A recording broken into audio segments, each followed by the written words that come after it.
Hello, everyone. Welcome to another episode of Tea with TPS. And this is about protocol, wheels within wheels. And our distinguished guest today is none other than an earlier Chief of Protocol of the Government of India, Ambassador Pinak Chakravarty. Welcome, Pinak.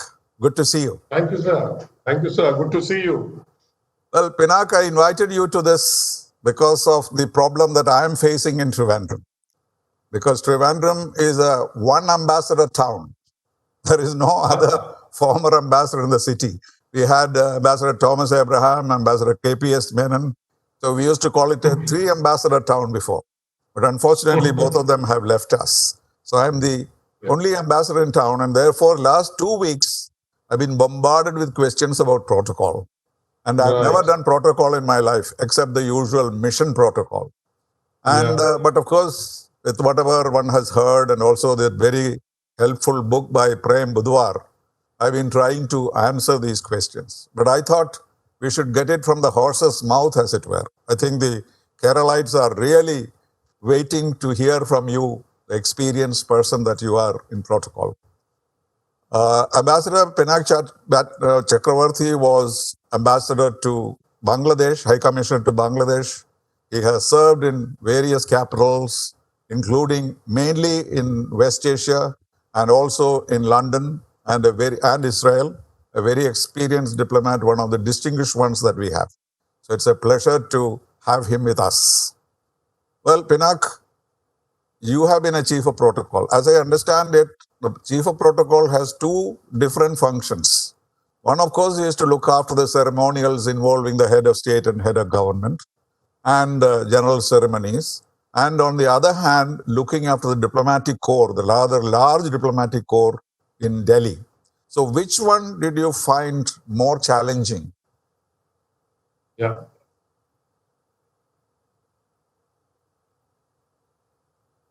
I think in terms of challenge, I think handling very high-level visitors, like I handled President Bush, for example, and many others, King Abdullah of Saudi Arabia. I think the sensitivities and the details that one has to go through is certainly far more challenging than the normal, administration of, let's say, the diplomatic corps and others. I think the visits, as we call it, the ceremonial part of the work of the chief of protocol is actually the most sensitive, because there, if anything goes wrong, then your head is on the chopping block. Yes. We have had the experience of that. Somebody playing the old Egyptian national anthem and Prem Budwar producing the wrong booklet and things like that. Right. We are all human and we make. But you have survived all that very well. So we must congratulate you on that. But I think fortunately I think was the most challenge.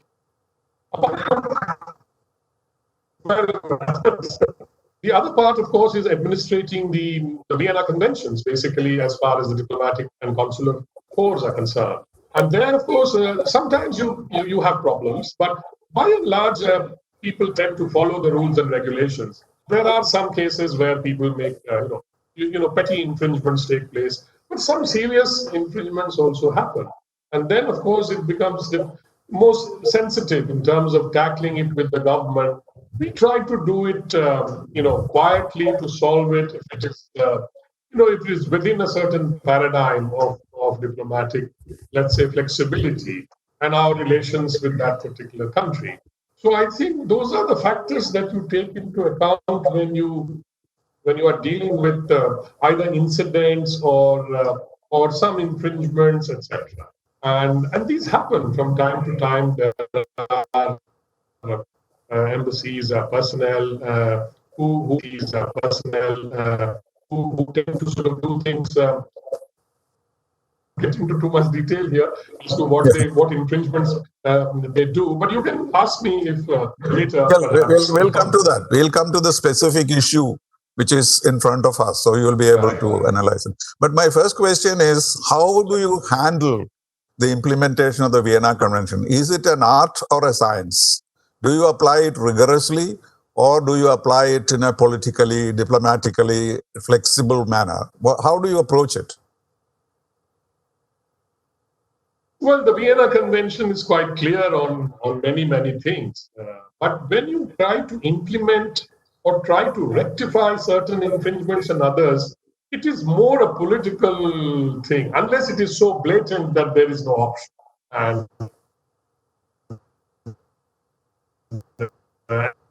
And you have to, as you know, the diplomatic and consular conventions are very definable. You look at that very closely as to how the other country will treat a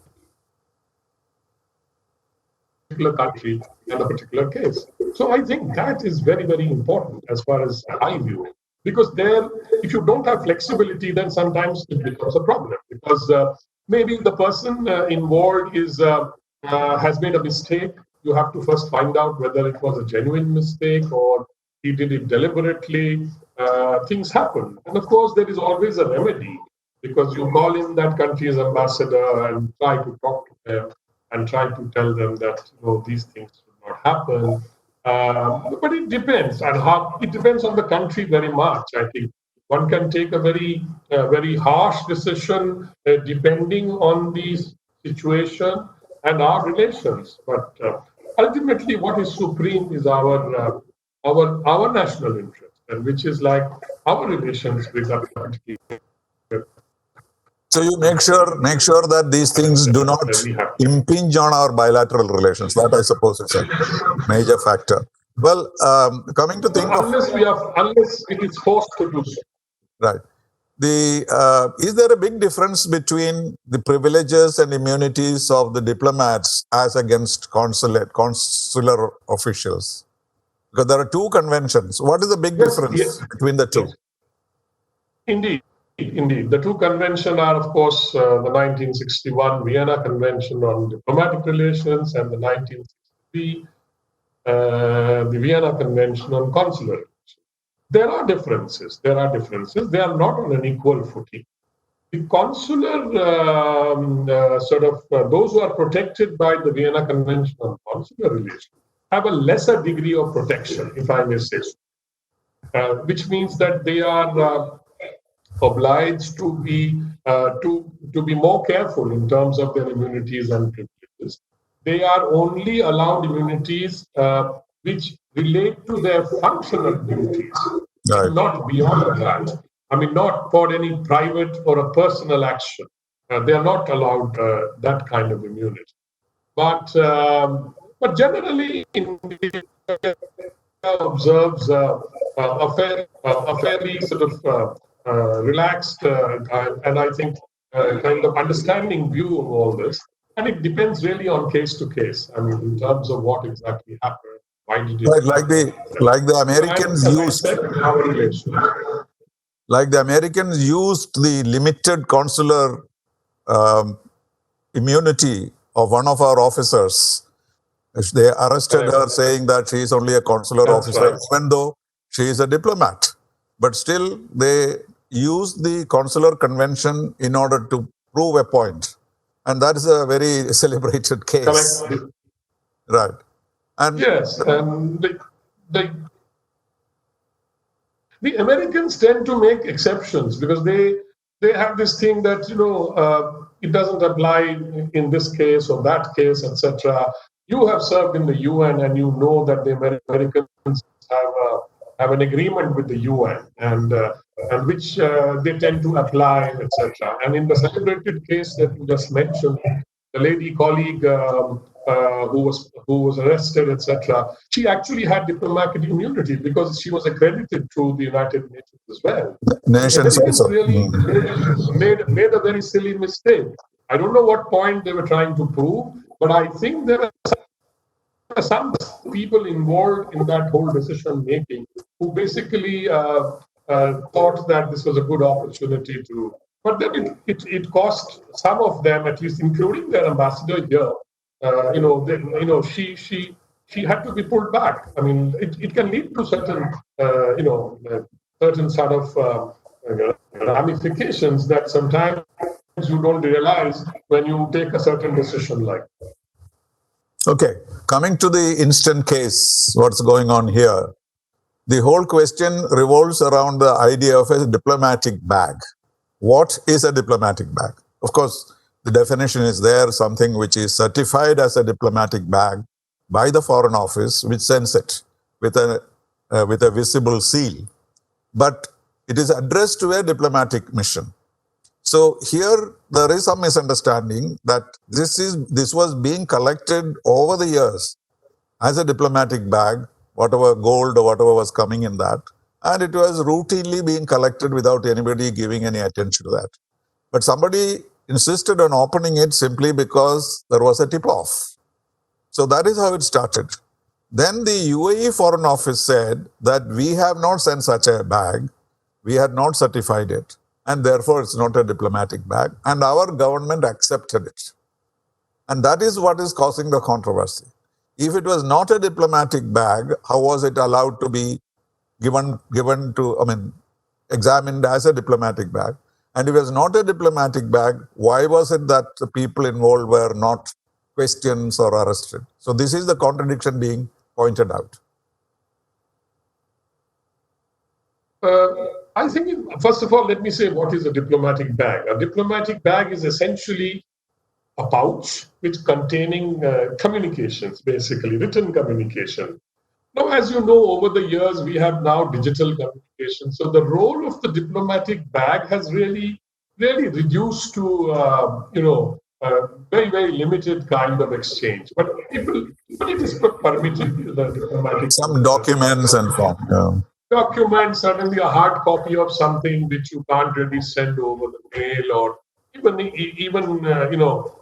using cryptography or anything, you still use the diplomatic bag. But it is a tradition that is now generally, falling into disuse, in the sense that the communications in this world have changed so much.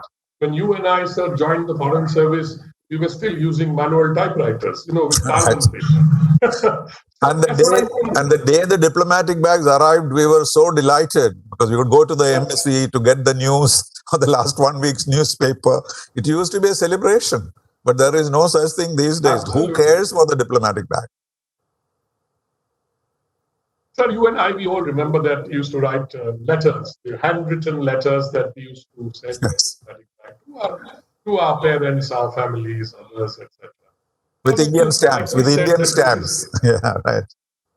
Absolutely. In fact, we used to tell friends, please send us Indian stamps, and then we had to put the stamps, and our diplomatic bag section in the ministry would open, and then they would just simply post those letters. Those are private kind of. We were permitted to do that at the time. And they were delighted to know. They were delighted to know that they could send us letters with inland costs. That was a big surprise to many of our friends, that they could mail it simply to Delhi. Absolutely not. We didn't pay the postage from a foreign country. We paid the local postage, whatever it was. 15. No, Pinak, because as a result of this change. History. And now I think the diplomatic bag is G. Yes. What has happened is that. No, as a result of this change, is it true that diplomatic bags are being misused more?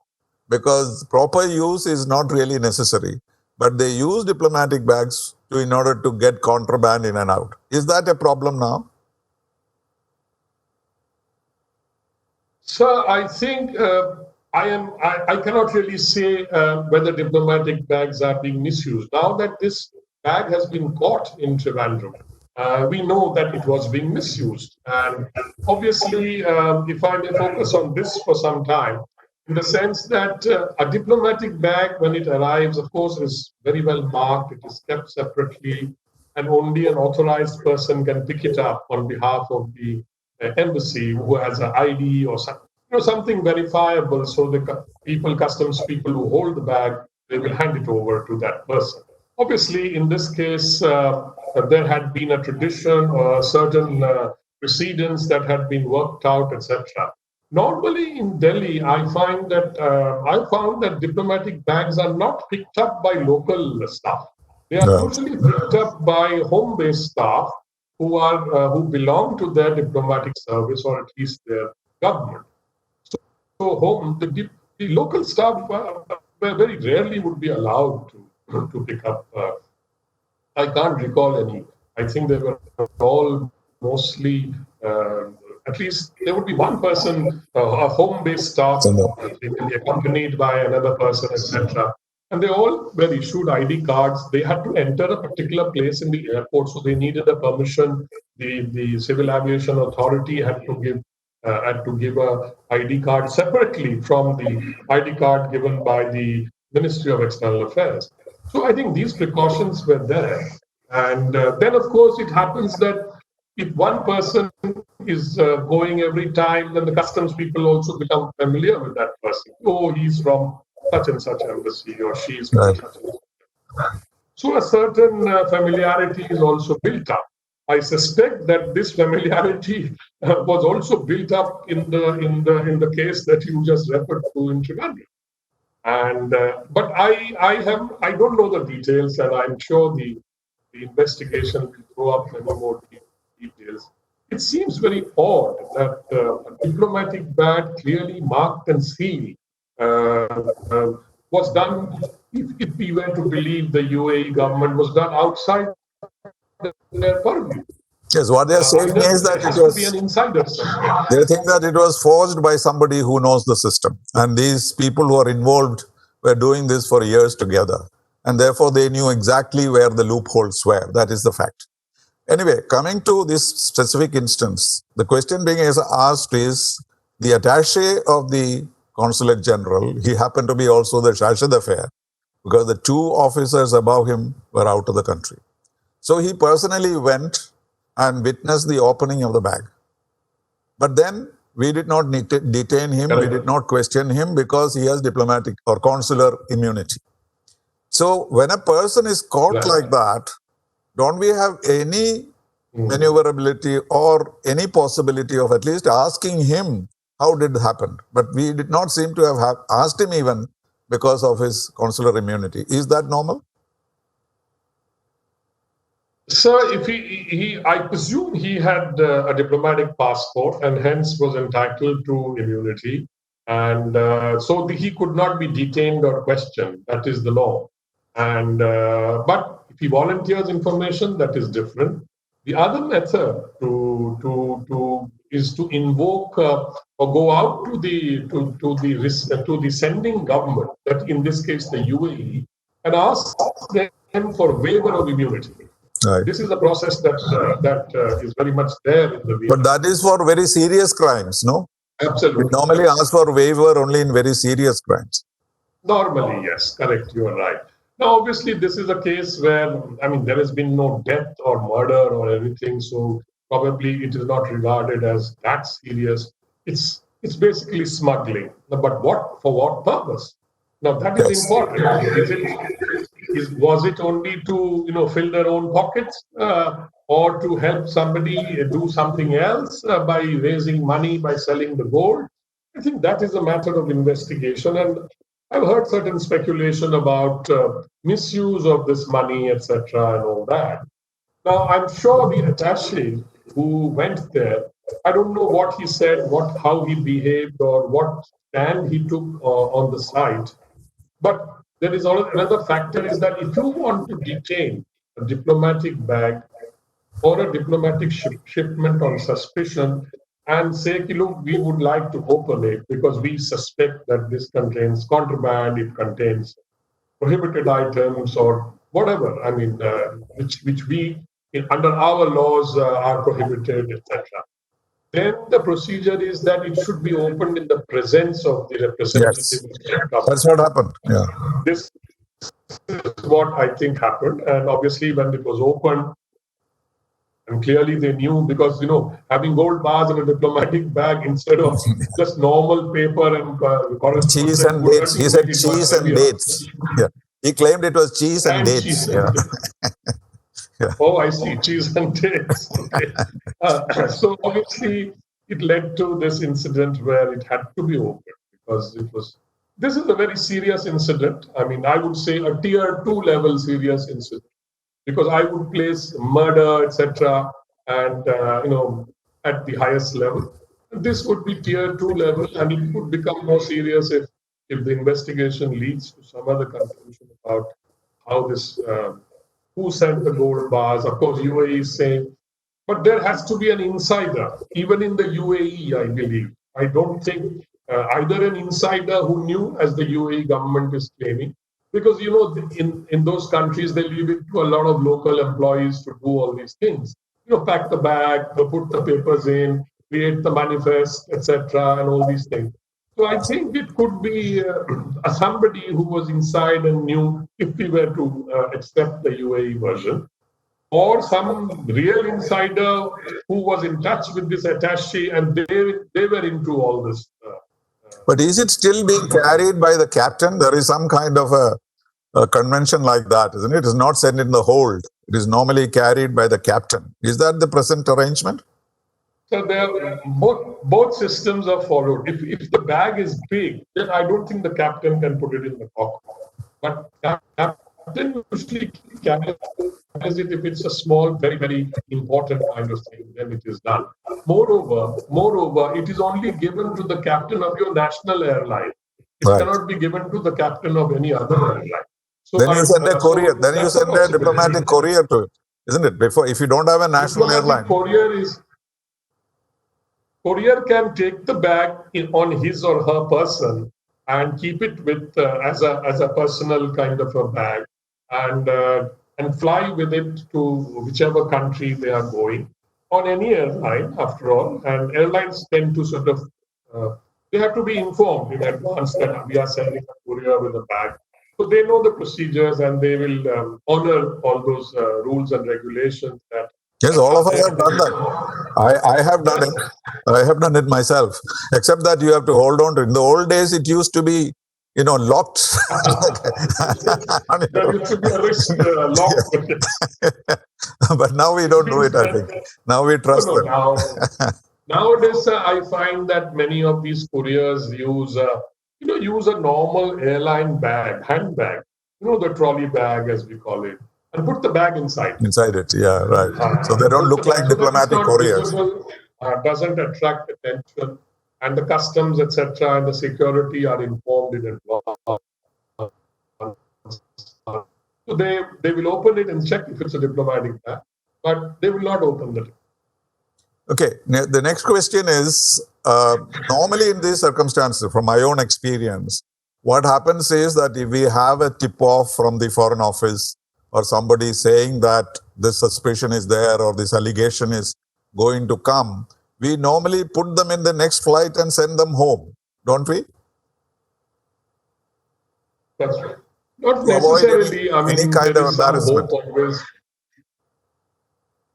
So what happens is that, you see, one way of sending somebody like this, an offender, a diplomatic offender, if I may use the term, to declare them persona non grata, which is one way.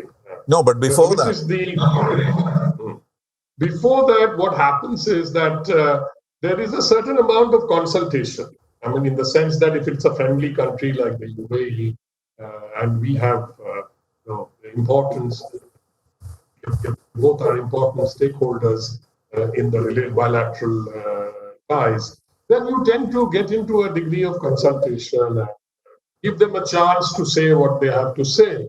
And if we want to be tough on this kind of a thing, we would request them for waiver of immunity, to question the diplomat and get his version or try to get to the truth.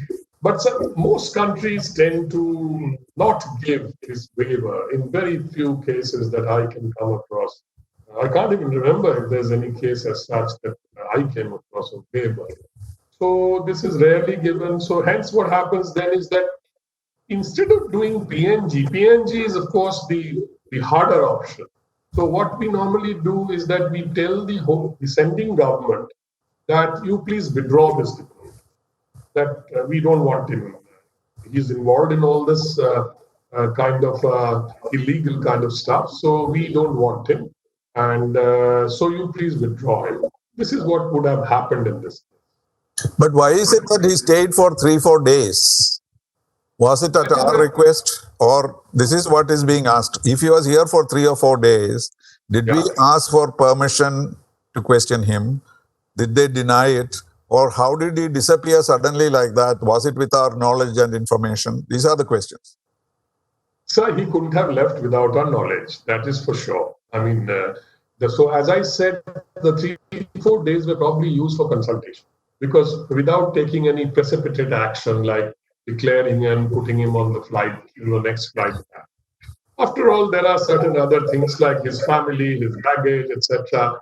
So you give us a certain amount of time for them to sort all this out. And also, then you consult the government, of his government, to whether we ask for waiver of immunity or not.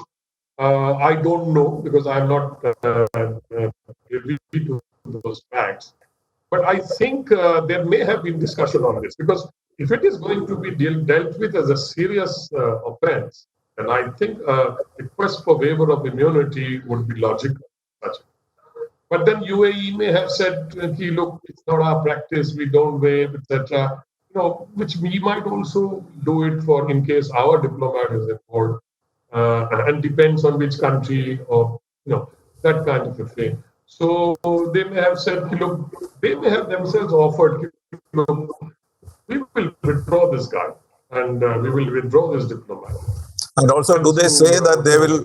Do they also say that they will investigate the case in their own country under their own laws? Isn't also a practice? But they would say that we will take care of him, we will inquire, etc.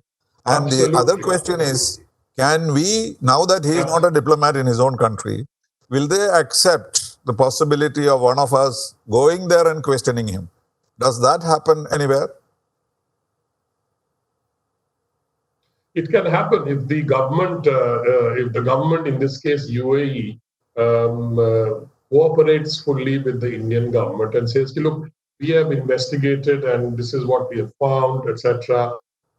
It all depends on how much they want to protect this chap, and you know how it is. It is a small society, and he may be related to some important person, etc. And so, if they wish to just protect him, or they might take a little more proactive action in punishing him in terms of his, service, or they might even say, look, thank you very much, we are sacking you, because without actually, putting him into jail or something and all that. So I think this kind of a thing will happen, or can happen, and I think the government of India will certainly keep asking them. And if they say, okay, we've discovered this, etc., these are the links, etc., and would you like to come? Sir, if you recall, for the Bombay, the famous bombing and the shootings that took place by the Pakistani terrorists, there was one guy who had helped them. He was a kind of a half Pakistani, half American, called George Headley. And yes. George Headley is, of course, in prison. But if you remember, the government of India sought permission from the US government to go and meet him and talk to him and interrogate him. And our team did go and interrogate. So yes, I remember that. Level of cooperation that you establish, that one can establish with the other government. And the other point is, there is an agreement between India and the United Arab Emirates on counter-terrorism, which was signed at the level of our Prime Minister. Suppose in this case, NIA come to some kind of a conclusion that these funds were used for terrorism. Can we invoke that agreement and try to get him to be questioned? I think that is certainly a possibility. That if we can prove that these funds that these gold bars, etc., were being given to people who were then using that money to fund terrorism, that would be a very serious offense. And I don't think the government of India can overlook that. And we will have to take it up with the UAE government and tell them, look, this is what we found. and then demand or at least request that please let us talk to him.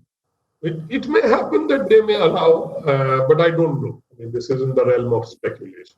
No, the agreement, of course, specifically says that if such a thing happens, both the countries will take necessary action, etc. Anyway, So coming to so the agreement is an enabling agreement in the sense that, but it is an if, in the sense that if we can provide the information or the hard evidence for to link it to that agreement, it is a terrorist connection, then only we will be able to invoke that agreement. yeah, it'll be a different ball game altogether if that happens. Oh, absolutely, absolutely. Yeah. Okay.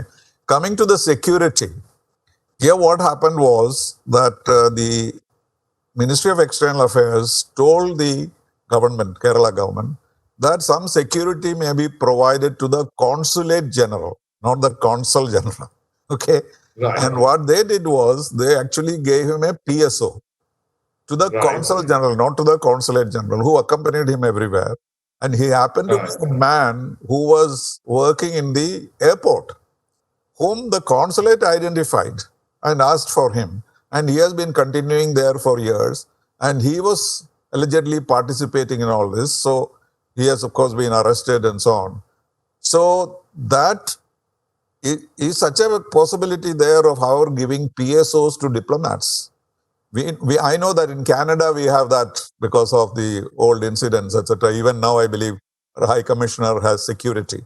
But are there cases in India where we give personal security to diplomats? Yes, sir, definitely we do that. In Delhi, for example, I can name some of the ambassadors who get, Israel, for example, gets, the US ambassador gets, provided by Delhi police, basically. They get an escort. So it depends on the security perception and threats and discussions between the two governments. And reciprocity? Sir, I don't think we invoke reciprocity in 100%. You know, in terms of the US, the Indian ambassador in the US also gets protection from, I think, the local authorities, security authorities. When I was High Commissioner in Bangladesh, there were some threats from the Lashkar-e-Toiba and which came through American sort of channels, etc. And then I was asked, please upgrade your own security, and then please ask the host government for higher security. So we shared all that information, and then it leads to something like that. More or less, it is based on some very hard evidence of threats. And not so it is not given to, it's not possible to give it to every ambassador, and because there are no such threats to each and every ambassador in India. So I think that happens.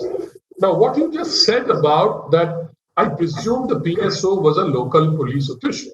So yes, he was. Yes, he was. Now that PSO was working at the airport, and they specifically asked. They seem to have. I can't vouch for it. Whatever the allegations are. Now, to my mind, that is extremely suspicious. Right. And why would you ask a particular official to be appointed as your PSO unless you have some connections, some kind of agreement connections with them? So I do suspect that his role has to be investigated. I'm sure you said he has been arrested and obviously. Yes, he is being investigated, certainly. Yeah. But he has no immunity of any kind, and so we can do what we want with him. But the question whether the Kerala government should have extended that consulate into consul general, that seems also a little bit suspicious. But yeah, I don't think if you say if the ministry advised them to provide protection to the consulate general. Yes, that's what the order says. That would be interpreted like we do it here in Delhi, as to provide some kind of a security cover, security cover to the whole, to the building, for example. But you could stretch it and say that you could provide a PSO also to the head of the mission. You could stretch it. I mean, I'm not denying that. But that is, if the ministry felt that it was required, they must have done some homework for it. And, our agencies do the homework and then they advise us, etc. And a UAE sort of consul general in Trivandrum, which has a lot of, I think, people who've served in, people from Kerala, they're in very large numbers. And there are instances of people being sort of sacked and sent home from UAE. People bearing grudges because they lost their jobs or something like that. Sure. There may have been some threats also to him, to the consul general, which may have been picked up by our agencies. So it is all based on that kind of homework that a certain decision would be taken, which the MEA obviously took to say, please provide him security. The MEA does not say so and so must be provided. It is left to the state government to spare a trained police official who knows how to function as a PS. Well, is that possible that the PSO is attached only to the consul general, and therefore the rest of the security is probably taken over by someone else? Is that could be a possibility also? There may be, in addition to the PSO, they may have had maybe some other security cover also, which we do not know about. But that may be also possible, right? Certainly, sir. There are two aspects to it. One is static security. That is in the perimeters of the building itself, etc., and outside the building. There is some static security can be provided, like we do in Delhi. But do you have? But are there any cases where you have given a specific category of security to diplomats, as we do with our own officials, Z category and X category, etc.? Is that possible to give that to a diplomat? Sir, it is entirely possible. Depends on the host government's sort of reading of the situation, the threats, how serious the threats are. For example, we have the NSG, for example, which is a much higher category of trained, But then NSG's role is not really personal security, but in some cases we have used them for personal security as well. NSG's role, is for anti-terrorism, Prime Minister, and sort of anti-hijacking, that kind of. But by and large, I would say 99.9% of the PSOs belong to the Delhi Police's special, units that are trained to do all these kind of things. There are commandos, etc., even with police organizations who know how to provide personal security. They are, of course, armed and they carry their weapons with them. So I think these are some of the issues. But if we really feel that, for example, let's take that Israeli case where that a lady diplomat was attacked and it was later found that they were Iranians who were involved in it, who later fled the country and led to quite a difficult situations with Iran, etc. Because Iranians have been sending their agents to target Israeli diplomats in various places. It happened in Bangkok, where I was the ambassador there, and I knew the Israeli ambassador. So there too, he had a very high level of security.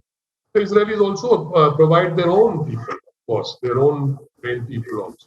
But we also provide, and it's quite visible in Delhi when he travels, etc.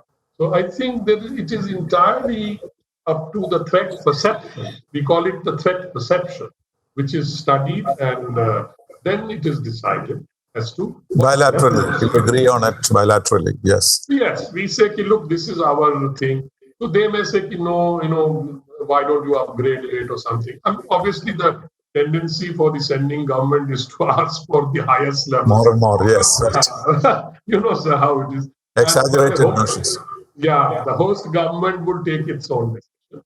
Depends a friendly country with whom we have very deep relationship.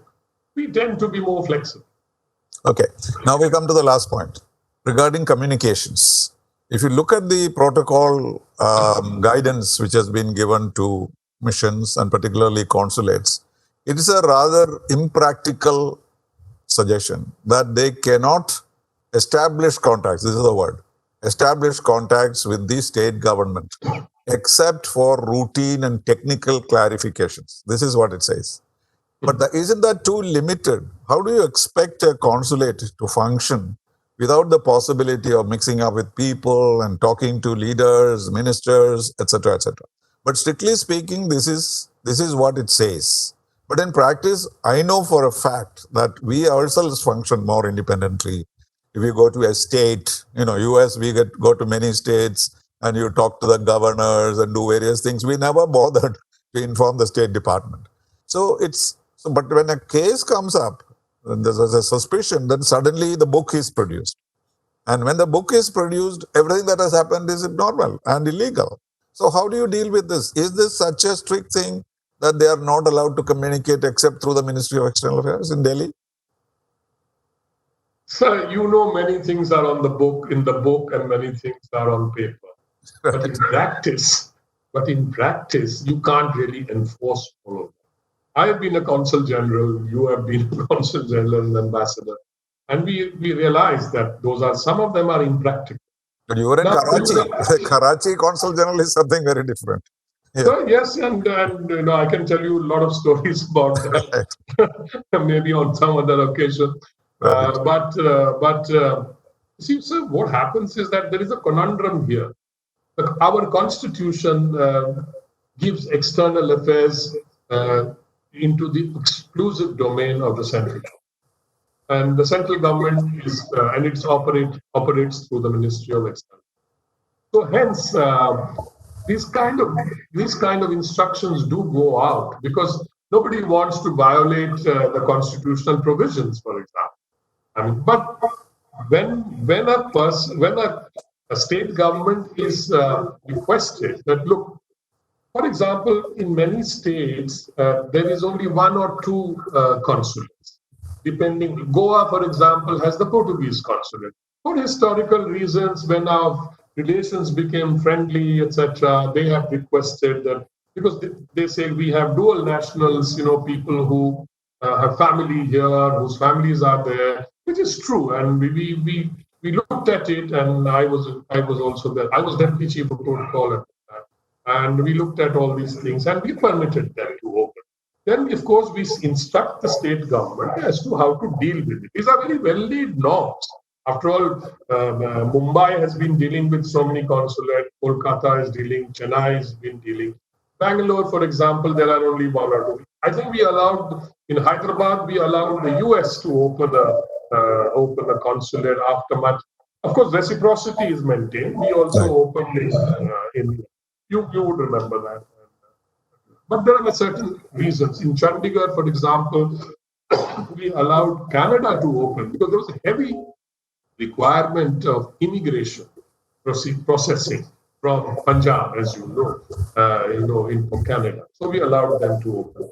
And then the state government is basically instructed as to how to deal with that they are allowed to do this and that, But, nobody keeps a 24/7 eye on them. The state government looks after them in the sense that, they are comfortable, they can do their work. They, of course, obviously need the chief secretary or somebody or some other secretary for things. They would obviously meet the ministers. And as you have written in your very, excellent sort of article that I read on this situation, certain degree of familiarity builds up. And in Kerala, for example, UAE is a very important player in terms of, so many people from Kerala work in UAE and other Gulf countries. So obviously, that was the reason why, because they could then issue visas, make it more comfortable for our own people sometimes to get visas. Otherwise, in fact, it was a persistent demand from our side that they opened this mission, not the other way. And particularly Kerala government pleaded with them virtually that they wanted even a consulate in Calicut in addition to Trivandrum because of this huge community, etc. But with great effort, they finally put this up. So that background is also there. Then let me mention the specific case which has come up as a controversy. What happened was the Consul General sends a message to our minister He, of course, doesn't deal with international aspects or not even non-resident Indians or anything like that. But a message saying that this is the season of gifts and zakat, as they call it. And we have some, of course, the season was over almost. But he said, I have some funds and I'm willing to provide this to whoever you want. And the minister said, yes, good idea. If you have resources, please do it in my constituency. So that's politics, yeah. And then he said, okay, and also please supply this from a government agency. He took that precaution. He said, please order it from a government agency and supply it there, and please pay directly to the agency. And so it was done. It was cost only about 5 lakhs of rupees, and these were distributed in his constituency. Some people say that the package mentioned UAE. Some people said, no, it mentioned the minister's name on it, etc. We don't know. Anyway, whatever it was very clear that was an informal understanding, and it was explained by the minister that this is a very particular occasion and it's a tradition, and therefore we did that. And so he didn't see any disorder in that. But the process took a long time. He had to make many calls to the consulate in the process, because first to arrange the things, then apparently they didn't pay in time, so he had to repeatedly call. So he made several calls over a period of time, which has come under the scanner of the NIA. This is really the problem. So his explanation is very simple, that this offer came and I accepted it in good faith because it is a tradition and it also helped some poor people in my constituency. But the charge being made about him is that his contact was not proper, and this should not have happened. In any case, why should the minister call the consulate several times and so on? So it has become a very tricky issue. It is a matter of faith. It's a matter of taking it in the right spirit, etc. But when this whole gold smuggling came up and it got linked with the consulate, this has become a little bit murky. How would you handle that? So, in my view, from what I hear from you, what happened, my what shall I say? My default reaction is that the minister should not have got into this. Right. Because my default reaction is that the minister should not have got it. He could have simply said, oh, you have money to spare, put it in the chief minister's relief fund. You know, that is okay. I mean, right. Some government, and inform the Ministry of External Affairs that this is what is happening, and keep the Ministry of External Affairs informed that this is what is happening.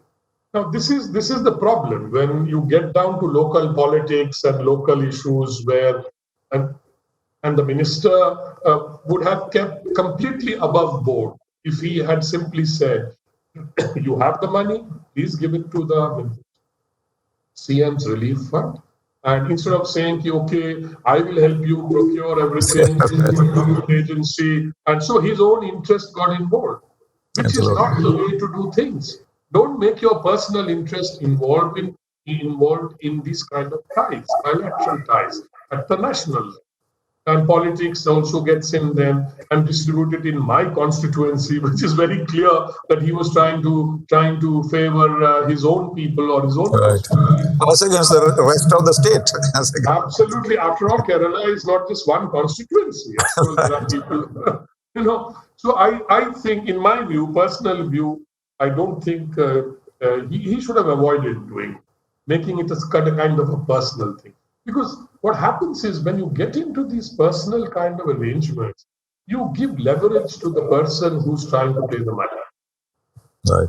So the next step could be that man could ask for some favors, etc. So you have to build what shall we say, a firewall against these kind of personal kind of things. That's how I look at it. Now it would have simply died down. Nothing would have happened. Because these are normal. When India sends rice bags to a country, we also write gifts from the people of India or things like that. So that's nothing extraordinary. I mean, that happens all the time. But then now that this gold smuggling thing has also happened, it obviously creates more shall we say, food for thought as to what were the connections, why was this happening. And all sort of leads back to that attaché, the former consul general of UAE. And so his role is highly dubious and suspicious. Well, also the added complication was that the person that he was calling, who is now considered to be guilty about the gold smuggling, she was not part of the consulate anymore. She used to work for the consulate, and she was working for our government at that time, which nobody seemed to know. She was sacked by the consulate, but she was appointed, this is a celebrated case, in the government in a capacity which she did not deserve.